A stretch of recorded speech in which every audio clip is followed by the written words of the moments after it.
did you know? In the days before the flood, when giants walked the earth, there were two angels who defied the very heavens. They descended not out of grace, but out of rebellion, bearing forbidden knowledge that would change the fate of humanity forever. This is the story of Semyaza and Azazel, the fallen watchers, the fathers of the Nephilim, and the whistleblowers of the divine secrets.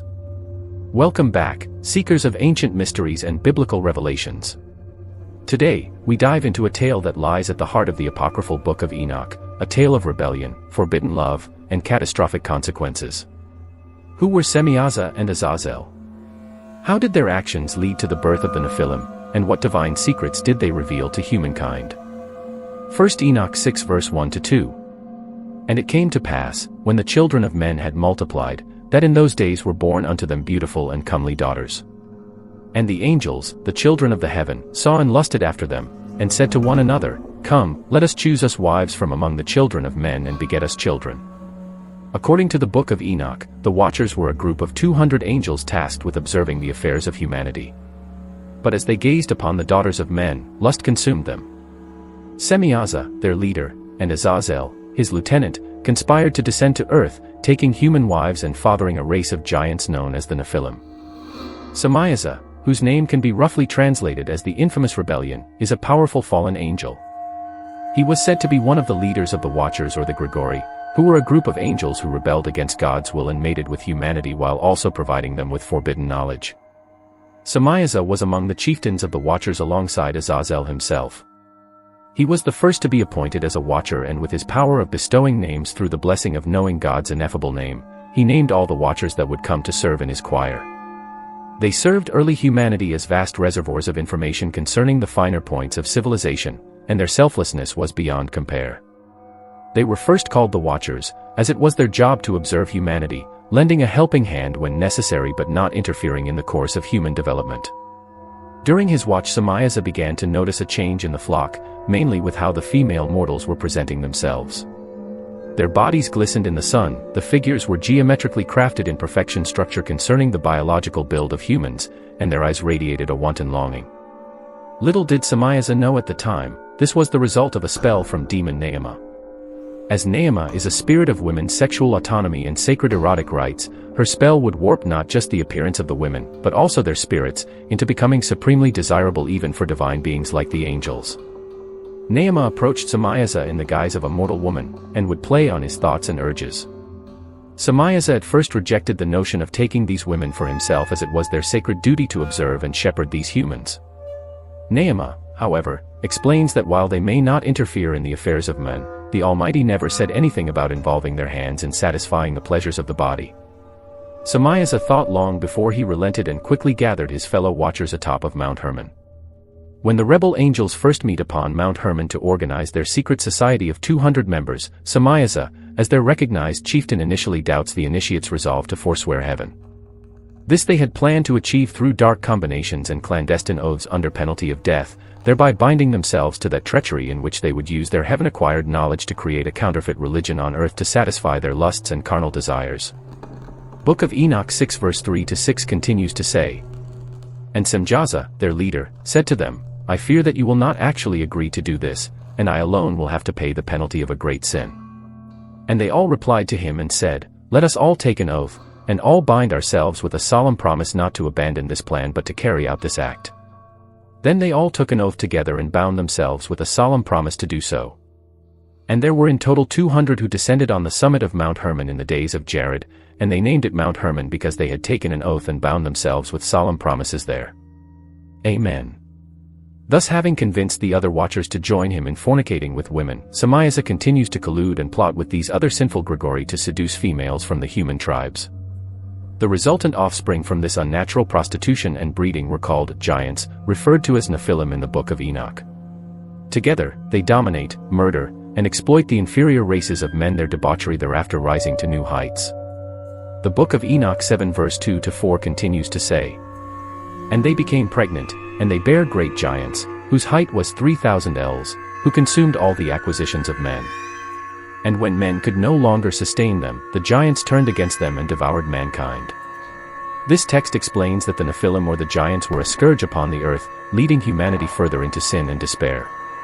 But perhaps the Watcher's most grievous sin was to teach and instruct humankind, blasphemously, in various forbidden arts, sciences, and celestial secrets or mysteries of the true heavenly gnosis or knowledge. This brings us to the demon Azazel. Azazel, who was the second in command of the Grigori or the Watchers after Shemyaza, is a vigilant who rebelled against God to mate with women on earth. They corrupted and contaminated the human race, forcing God to interfere with creation. He and his brothers were then imprisoned in the depths of hell by the archangels and had their children killed as punishment for their crimes. Azazel was responsible for imparting forbidden knowledge to humanity, knowledge that would forever alter the course of history. He taught men the art of warfare, how to fashion weapons, and the secrets of metallurgy. To women, he revealed the mysteries of enchantments, cosmetics, and adornments, leading them astray from the path of righteousness. Book of Enoch 8 verse 1 continues to say, "And Azazel taught men to make swords, and knives, and shields, and breastplates, and made known to them the metals of the earth and the art of working them, and bracelets, and ornaments, and the use of antimony, and the beautifying of the eyelids, and all kinds of costly stones, and all coloring tinctures." This knowledge was not meant for humanity, it was divine, secret, and dangerous. The repercussions of these teachings were catastrophic, leading to increased violence, vanity, and idolatry. Azazel's fall from heaven occurred because he imparted forbidden knowledge to humanity. He taught humans the craft of fashioning weapons like swords, knives, shields, and breastplates.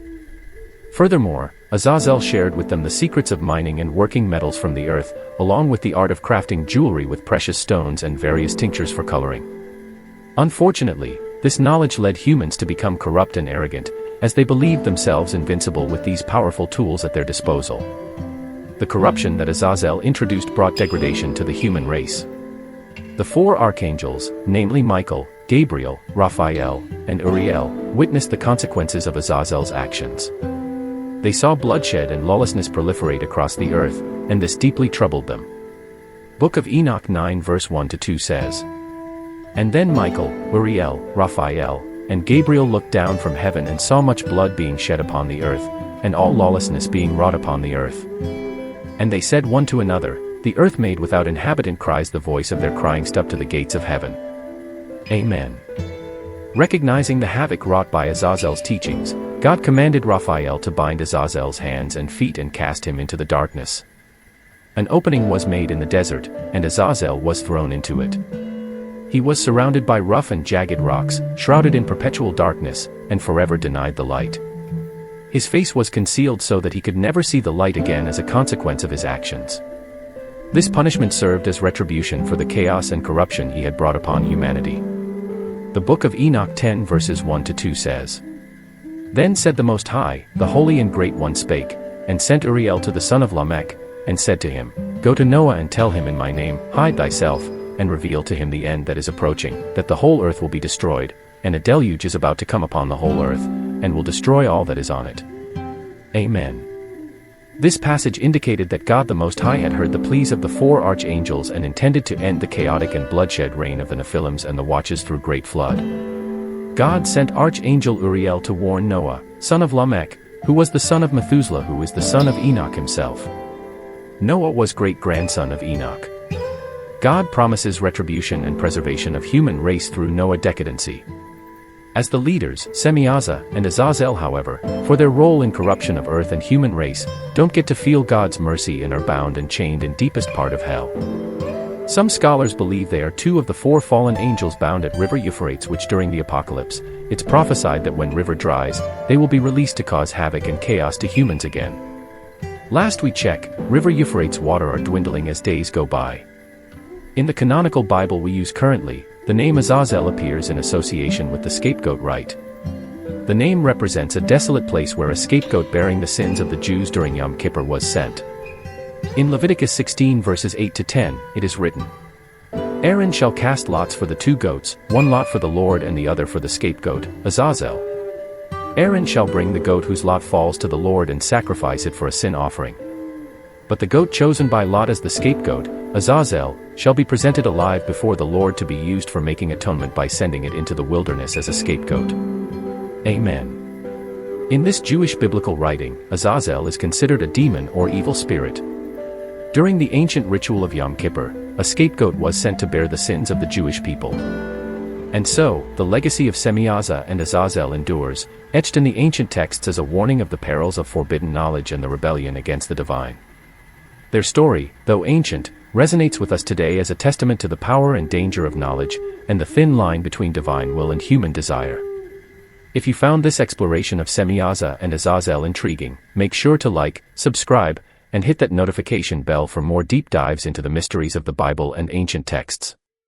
What do you think about the actions of these fallen watchers? Let us know in the comments below.